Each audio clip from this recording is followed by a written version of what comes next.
Hello बच्चों, कैसे हैं आप सभी लोग। आशा करते हैं अच्छे होंगे और एंजॉय कर रहे होंगे। एक बार फिर से आप सभी का स्वागत है मेरे YouTube channel Amit Gupta classes में। और जैसा कि आपको पता है कि आप लोगों का आज क्लास 10th के सीबीएसई बोर्ड के बच्चों का मैथमेटिक्स का पेपर था, जिसमें कुछ बच्चों ने स्टैंडर्ड मैथमेटिक्स और कुछ बच्चों ने बेसिक मैथमेटिक्स ले रखा था। ठीक है, तो आशा करते हैं कि सभी का पेपर अच्छा गया होगा, सभी लोगों ने पूरे अच्छे से क्वेश्चंस पेपर सॉल्व किए होंगे। आज हम इसी वीडियो में क्लास 10th के बच्चों के लिए मैथमेटिक्स के स्टैंडर्ड के पेपर के कुछ सेट पेपर हमको मिले हैं, उसको हम सॉल्व करेंगे और डिस्कस करेंगे कैसे आपका आंसर कितना आया है। तो जिन बच्चों का set paper question paper code 30/41 यानी फोर्थ सेट का सेट 1 पेपर आपको मिला है, ठीक है, वो बच्चे ऐसे आप देख सकते हो क्वेश्चन पेपर कोड और अपना आंसर इसमें एमसीक्यू के मैच कर सकते हो। ये स्टैंडर्ड मैथमेटिक्स की बात कर रहे हैं। मैं बेसिक के बना दूंगा, अगर मुझे मिलता है पेपर बेसिक का तो मैं उसके भी प्रोवाइड करा दूंगा आपको आंसर शीट, ठीक है। और अगर आपके पास अगर है तो मुझे आप मेल के द्वारा मैं आपके डिस्क्रिप्शन में डाल दूंगा, मेल कर सकते हैं अपने पेपर को, या फिर व्हाट्सएप नंबर दे दूंगा, वहां पर भेज दीजिएगा और मैं बेसिक का पेपर भी सोल्यूशन मैं आपको प्रोवाइड करा दूंगा। आज हम डिस्कस करने वाले स्टैंडर्ड के 3 सेट हमारे पास है, सेट 1 और ये सेट 2 है फोर्थ का, और ये सेट 3 है। 3 सेट मुझे मिले हैं, अभी जैसे जैसे और मिलेंगे मैं आपको उसके भी सोल्यूशंस प्रोवाइड करा दूंगा। तो इस वीडियो में हम सेट 1 के सारे एमसीक्यूज के एक्सप्लेनेशन के साथ में आंसर को चेक करेंगे और आप लोग मैच कर लीजिएगा। लगभग सभी सेट में 1-2 क्वेश्चन छोड़ दिया जाए तो बाकी सभी क्वेश्चन सेम है, बस उनका क्वेश्चन नंबर डिफरेंट है कि ऑर्डर आपका अलग अलग है, अदरवाइज क्वेश्चन सब कुछ सेम है। तो इसमें आप मैं कर दूंगा एक्सप्लेन फर्स्ट सेट में, आप उसको पूरा प्रॉपर देख लीजिए और बाकी सेट के पेपर के जो सोल्यूशंस हैं वो उसको मैं डायरेक्टली आपको आंसर बता दूंगा, तो आप लोग अपना मैच कर लीजिएगा। मुझे कमेंट बताइएगा कितने क्वेश्चंस आपके सही गए। चलिए स्टार्ट करते हैं सेट 1, ठीक है। तो standard mathematics paper question paper code 30/4,1, ठीक है, and I am choosing English language section A, ठीक है, and the question number first is, ठीक है, if you are choosing Hindi language then you can see that, ठीक है, and match your answer accordingly.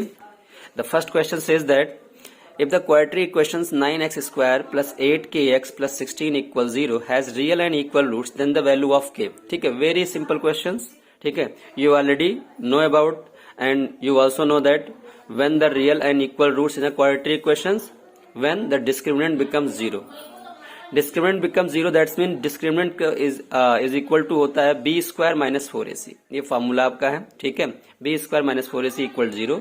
Then we put the all the values B, A and C, ठीक है, respectively. Where is A is a 9, B equal 8k and C is equal to 16, ठीक है। Now put this values and solve it, then k is equal to plus minus 3। The most important thing remember that plus minus 3, ठीक है बच्चों।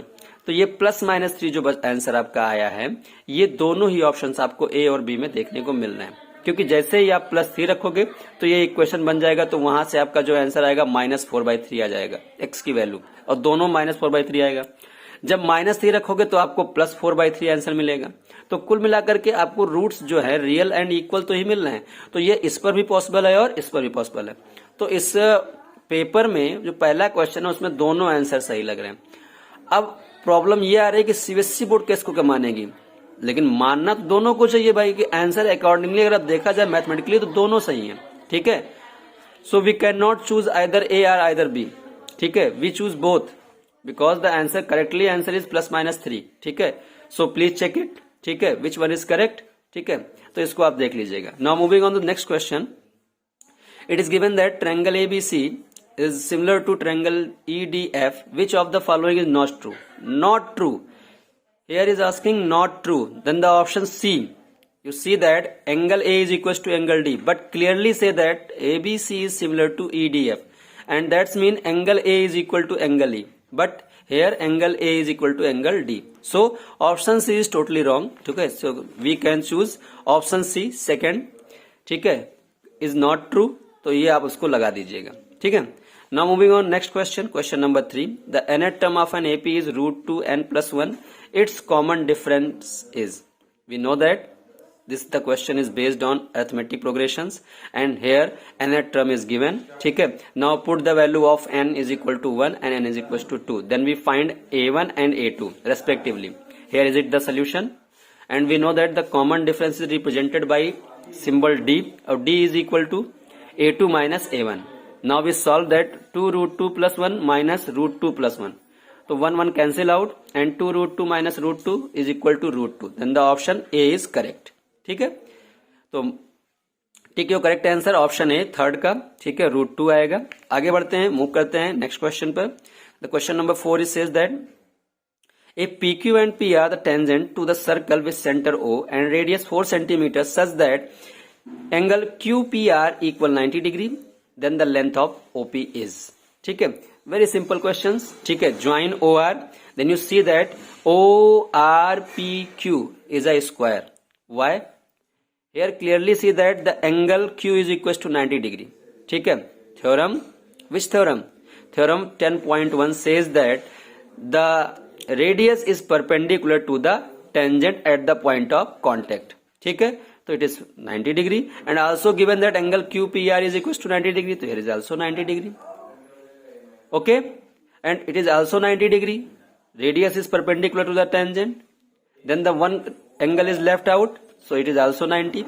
So all the each angle has 90 degree and this is equal to radius is equal to 4. So here is 4. This is 4 centimeter. 4 centimeter is obviously 4 centimeter 4 centimeter. तो जब एक square में all side equal होते हैं तो side मिल गया 4 centimetre. हमें OP की वैल्यू निकालनी है. We have to find OP. तो length of OP is equal to diagonal of square. Diagonal of square and we know that diagonal of square is equal to side root 2. Side is equal to 4 centimetre और root 2. Then option B is correct, 4 root 2 centimetre. ठीक है, so all the students जिन्होंने paper code 34th 1 यानी set 1 लिया हुआ है वो match कर लें. फोर्थ का आंसर ऑप्शन बी होगा. ठीक है, now moving on next question. Question number 5, observe the graph of polynomial px, number of zeros px is equal to. ठीक है, वेरी इजी क्वेश्चंस. ठीक है, क्वेश्चन नंबर एक्सरसाइज 2.1 NCERT. ठीक है, the first exercise also given the graphically how to find the number of zeros graphically in of a polynomial. Here is the graph. ठीक है, and we know that the number of zeros of px is always find out the graph intersect at the x axis. तो how many points intersect? 1 2 and 3. तो there are 3 zeros. Where is option number D? Option number D is correct, 3 zeros. ठीक है, number of zeros कितने होंगे? 3. तो fifth का answer 3 होगा. आप लोग मैच कर लीजिएगा. ये हम बात कर रहे हैं पेपर कोड, आप देख सकते हैं, फिर से बता देगा दूं मैं. 30,4/1 यानी सेट 1 की बात कर रहे हैं. जिनका पेपर है स्टैंडर्ड मैथमेटिक्स लिया है वो अपना आंसर मैच कर सकते हैं. ठीक है, थोड़ा सा जल्दी जल्दी करते हैं क्योंकि ज्यादा समय नहीं लेंगे. वीडियो काफी लेंदी हो जाएगा तो आपको भी समय लगेगा मैच करने में. ठीक है, लेकिन कोशिश करता हूं कि मैं एक्सप्लेन भी कर दूं और आपका सारा आंसर मैच भी करवा दूं. Now moving on the question number 6. Here is it. In the given figure DE parallel to BC, AD upon BD equal 1/3 and AC is equal to 6, then the length of A is equal to. ठीक है, this question is based on the BPT. You also know about the BPT, basic proportionality theorem. It is also known as Thales theorem. ठीक है, so we apply BPT. ठीक है, DE parallel to BC, then we know that here is given that AC, then we find AB firstly. ठीक है, तो here clearly say that DE is equal to BC, then we apply BPT. तो AB upon या AD upon AB is equal to AC upon या AE upon AC. Clearly see that. ठीक है, by BPT. ठीक है, you also mention the theorem. ठीक है, then we solve it. Yeah, otherwise it is this is a MCQ problem, so you can apply roughly. ठीक है, and we have to take the correct answer. तो now AD is equal to 1 और AB is equal to 1 plus 3 यानी 4. तो अब कितना आ जाएगा? 1/4 sorry 1/4 is equal to AE नहीं दिया हुआ है तो AE ऐसे नहीं देंगे. AC दिया हुआ है 6. ठीक है, तो AE की वैल्यू कितनी आ जाएगी? 6 1 जा 6, तो 6/4 is equal to AE. AE equal 3 और 2 times 3/2 यानी 1.5. 1.5 here is it. Option number A is correct. तो क्वेश्चन 6 का आंसर क्या हो जाएगा? 1.5 सेंटीमीटर. आशा करते हैं सभी ने आंसर मैच किया होगा. हाँ, ये क्वेश्चन अच्छा था. ठीक है, इसको बोलते हैं कॉम्पिटेंसी लेवल. ठीक है, कॉम्पिटेंसी बेस्ड प्रॉब्लम, बहुत अच्छा क्वेश्चन था, बहुत अच्छा शानदार तरीके से क्वेश्चंस को रिप्रेजेंट किया गया है। इस क्वेश्चन में ठीक ठाक लगा कि दिमाग लगाने वाला चीज है, बाकी अदरवाइज ये सब फॉर्मूले पे ही थे, अभी तो देख रहे थे। In the given figure a circle is centred at 1,2, the diameter of the circle is, ठीक है, here is the diameter, a line is passes through the center is known as diameter and the longest chord of the circle is known as diameter. You know very well in class 9th also, ठीक है, read it. तो हमें ये find करना है diameter, तो उसके लिए हम इसका सेंटर देखेंगे, ठीक है, सेंटर दिया हुआ 1,2, तो ये x की वैल्यू है, ठीक है, यानी यहां से यहां तक की लेंथ, क्लियरली सी दैट, ठीक है, ये हॉरिजेंटल लेंथ जो है वो 1 दिया है, is that clear.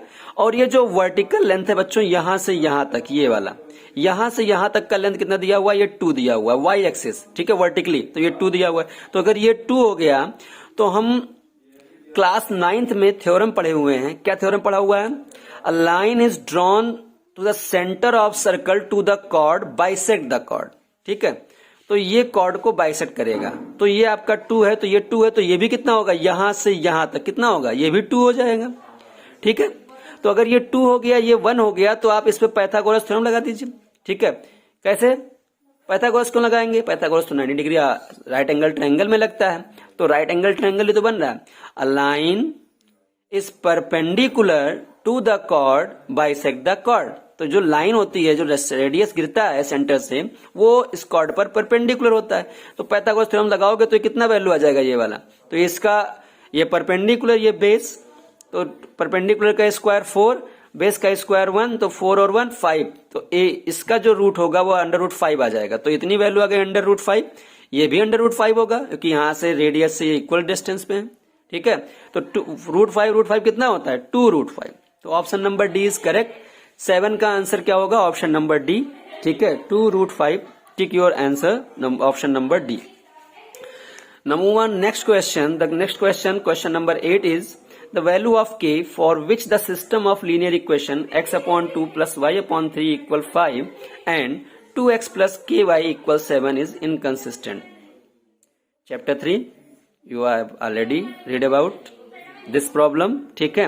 Inconsistent, we know that if the ratio a1 upon a2 is equal to b1 upon b2 is not equal to c1 upon c2, then we say that the pair of linear equation two variable has inconsistent. So moving on, put the values of a1 upon a2 and b1 upon b2, any coefficient of x in first equation, coefficient of x in second equation, ठीक है, and b1 coefficient of y in first equation, b2 coefficient of y in second equation, and c1 and c2 are the constant term, ठीक है। तो put the value a1 x 1/2, a2 2 is equal to b1 1/3, b2 is equal to k. Solve this problem.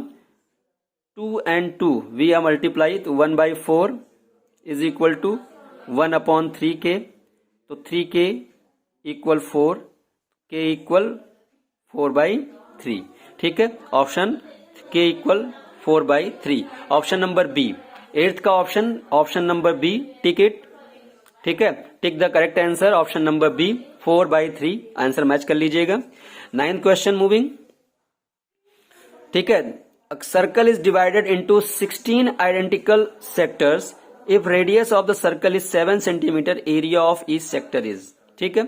अगर किसी circle के 16 identical sectors है, मतलब same तरह के सेक्टर 16 सेक्टर्स डिवाइड किए गए हैं, तो एक सेक्टर का एरिया क्या होगा, रेडियस अगर 7 सेंटीमीटर दिया हुआ है, तो एरिया ऑफ सेक्टर क्या होता है बच्चों, θ/360 इंटू πr², तो थीटा नहीं दिया हुआ है लेकिन उसके सेक्टर्स दिए, कितने सेक्टर में होंगे डिवाइड, ये 16 सेक्टर, तो यानी एक सेक्टर निकालना है, तो 16 सेक्टर का एक सेक्टर यानी 1/16 टर्म निकालना है आपको, इनटू सेक्टर किसमें हो रहा है, ये सर्कल में, सर्कल का एरिया क्या होता है πr², तो πr², तो 1/16 इंटू 22/7 पाई की वैल्यू पुट कर दीजिएगा, and r is equal to 7 into 7, 7 cancel out, 2 11 जा, 2 8 जा, 11 7 जा 77 upon 8, option number D is correct, 77 upon 8 centimetre square. 9th question का ऑप्शन नंबर डी टिक कर लीजिएगा, ठीक है। चलिए मूव करते हैं नेक्स्ट क्वेश्चन पे। क्वेश्चन नंबर 10 कह रहा है two different dice are rolled together, the probability that both number obtained are less than 4. ठीक है, आपको दो डिफरेंट डाइस दिए गए हैं, दोनों डाइस को फेंका जाता है, लूडो खेलते होंगे, दो डाइस को अलग अलग फेंका जाता है, और क्या प्रोबेबिलिटी है कि दोनों जो ऑब्टेन्ड नंबर हैं वो लेस देन 4 ही हो. ठीक है, तो आपको टोटल पॉसिबल आउटकम्स निकालने होंगे, तो वो तो मिल जाएगा आपका दो डाइस है तो 36 हो जाएगा पॉसिबल आउटकम्स. क्या होता है formula? 6 power n. Total possible outcomes निकालने का formula 6 power n, where n is a number of dice. ठीक है, तो 2 डाइस हैं तो 6 का स्क्वायर 36, तो 36 टोटल हो गए. फेवरेबल आउटकम्स क्या होगा? तो उसके लिए आपको बनाना पड़ेगा कि दोनों नंबर जो हो वो 4 से कम हो. तो पहले 1-1 हो सकता है, 1-2 हो सकता है और 1-3 हो सकता है. जैसे ही लोगोगे 1-4 तो एक में 4 आ गया, यहाँ तो बोल दिया कि दोनों नंबर 4 से कम हो. तो यहाँ दोनों नंबर 4 से कम है, ये भी 4 से कम है, ये भी 4 से कम है. ऐसे 2-1 आएगा, 2-2 आएगा, 2-3 आएगा.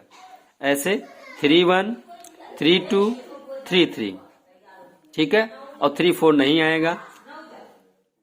ठीक है, ऐसे 4 से कुछ नहीं आएगा, 5 से कुछ नहीं, 6 से कुछ नहीं आएगा. तो केवल इसमें कितने फेवरेबल आ गए? 9. तो 9/36 यानी 9/36 दैट मीन 1/4. तो 1/4 क्या है? Option number C. 10 का ऑप्शन नंबर सी टिक कर लीजिएगा. ठीक है, क्वेश्चन दिया गया है sine A is equal to 1/3 cot A is equal to. बहुत सिंपल सा आंसर है. आप चाहो तो इसको पहले कोसेक में चेंज करो, फिर आईएनटी लगा दो, तभी आंसर आ जाएगा. और नहीं आता है, सिंपल सा फॉर्मूला आपको बताया हुआ है. ठीक है, क्लास में बेसिक फॉर्मूला अप्लाई करिए इन सब चीजों पर, आसानी से आपका आंसर है. कुछ दमी नहीं है इसमें. ठीक है, बिल्कुल इजीएस्ट क्वेश्चन है, मान लीजिए, कह सकते हैं. ठीक है, तो sine is A, the ratio of sine A is equal to angle acute आपका ए दे रखा है यहाँ पर. तो sine A is equal to perpendicular upon hypotenuse, perpendicular 1, hypotenuse 3. तो बेस क्या हो जाएगा आपका? पाइथागोरस थ्योरम यूज कीजिएगा. ठीक है, तो 9 का स्क्वायर 3 का स्क्वायर 9, 1 का स्क्वायर 1, तो 9 में से 1 गया तो 8, और 8 का स्क्वायर रूट क्या होता है? 2√2. ठीक, क्या फाइंड करना है? वो कॉट ए. तो कॉट ए क्या होता है? Base upon perpendicular. Base upon perpendicular किसके लिए? एंगल ए के लिए. तो एंगल ए ये है, तो सामने वाला साइड परपेंडिकुलर, नीचे वाला साइड बेस. तो बेस अपॉन परपेंडिकुलर, तो 2√2/1 that is equal to 2√2. Option number B is correct. ठीक है, tick the option B for question number 11. ठीक है, I hope you all will be easily solve the problem and understand all the problems and tick the your correct options. Now moving on question number 12. The question number 12 says that 1 plus tan square a upon 1 plus cot square a equal to. Very easy questions. This question is based on trigonometry identities. तो 1 plus tan square a is equal to sec square a and 1 plus cot square is equals to cosec square a. Apply the trigonometry identities rule. ठीक है, और sec square a is equal to 1 upon cos square a and cosec square 1 upon sin square a. So reciprocal, तो ये ऊपर हो जाएगा sin square a upon cos square a. sin upon cos is equal to tan, तो tan square a. Option number A, tan square a. 12th का option number A, tan square a हो जाएगा. टिक कर लीजिएगा. 13 क्वेश्चन, बहुत आसान सा question है. 3 tennis ball are just packed in a cylindrical jar if the radius of the ball is r and volume of air inside the jar. इस jar में एक सिलेंड्रिकल जार है जिसमें आपको 3 स्फेरिकल टेनिस बॉल जो हैं आपको दिख रहे होंगे, उसमें पुट कर दिया गया है, पैक्ड कर दिया गया है. रेडियस दिया हुआ है उसका r. तो कितने वॉल्यूम आपका इनसाइड द जार है? एयर पूछा है, इनसाइड द एयर, खाली स्थान. तो अगर इन तीनों के वॉल्यूम को अगर हम इस सिलेंड्रिकल जार के वॉल्यूम से घटा दें तो जो लेफ्ट आउट वॉल्यूम होगा वो एयर प्रेजेंट हो जाएगा उस जार में. ठीक है, तो सॉल्व करने पे आंसर क्या आएगा?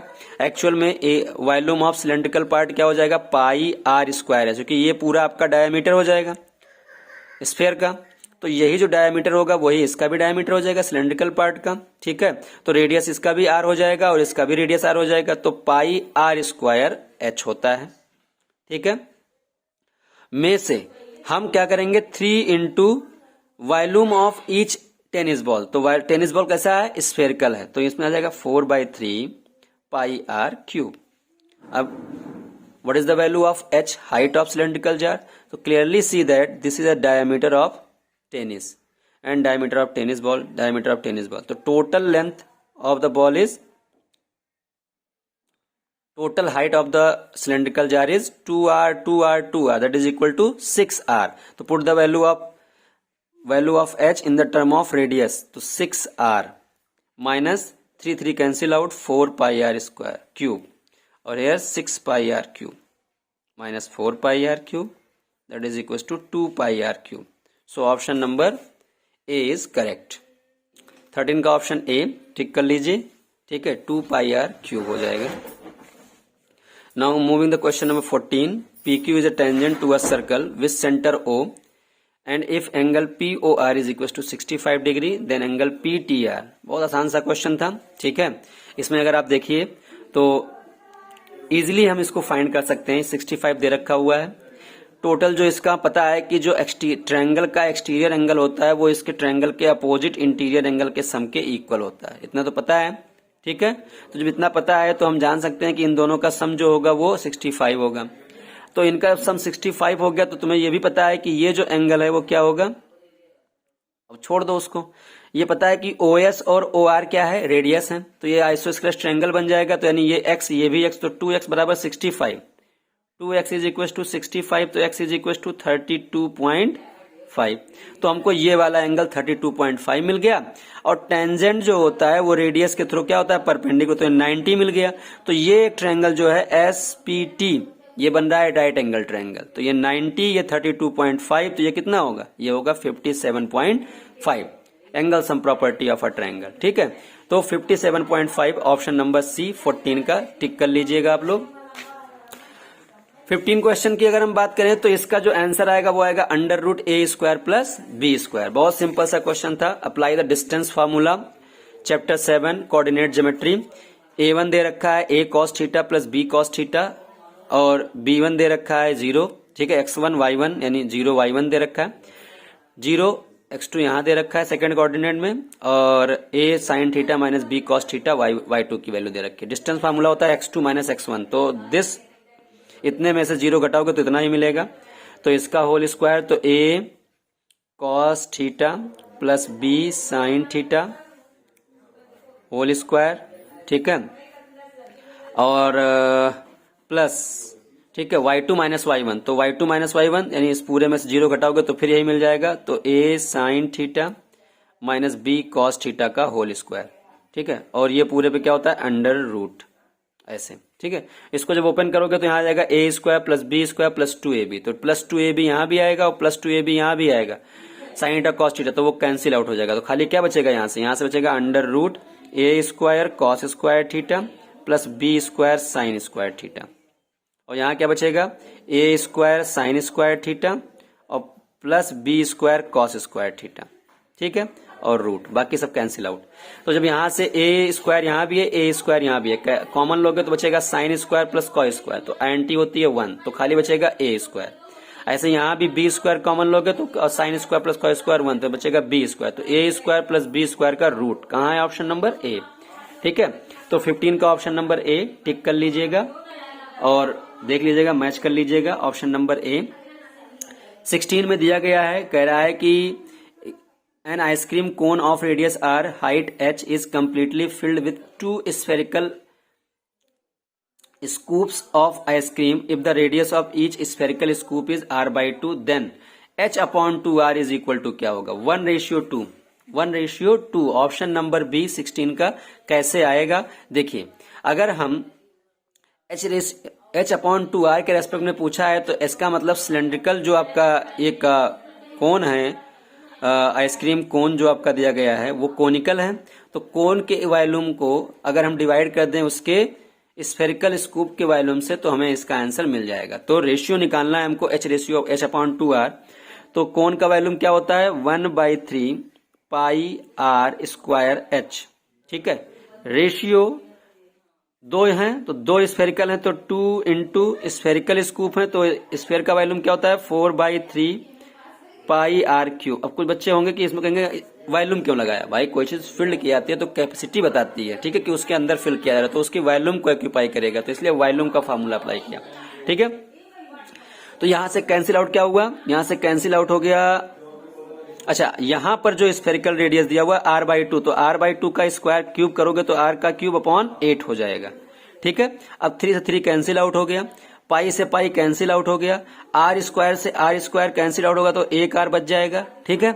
और यहां से 4 से ये कैंसिल करोगे तो 2 बच जाएगा कि नहीं बचेगा? बचेगा। तो हमारे पास क्या बचा? यहाँ बचा h और यहाँ बचा ऊपर कितना 2 इंटू आर, तो 2r अपॉन 2। अब पता है कि हमें h रेशियो 2r चाहिए, तो भैया यहाँ पर 1 लिख सकते हैं और इस 2r को यहाँ डिवाइड में ले आओ तो क्या आ जाएगा? h upon 2r is equal to 1 upon 2। और हमें यही तो पता करना था, h रेशियो 2r बराबर क्या आ गया? 1 रेशियो 2। कहीं ऑप्शन नंबर बी दिख रहा है? तो ऑप्शन नंबर बी 1 रेशियो 2 जो होगा वो इसका राइट आंसर होगा। इसको आप मैच कर लीजिएगा, ठीक है। आसान सा क्वेश्चन था। 17 क्वेश्चन कह रहा है कि arc P Q sustain an equal an angle theta at the centre of the circle with radius 6.3 centimetre. If P Q arc is equal to 11 then the value of theta is equal to, ठीक है।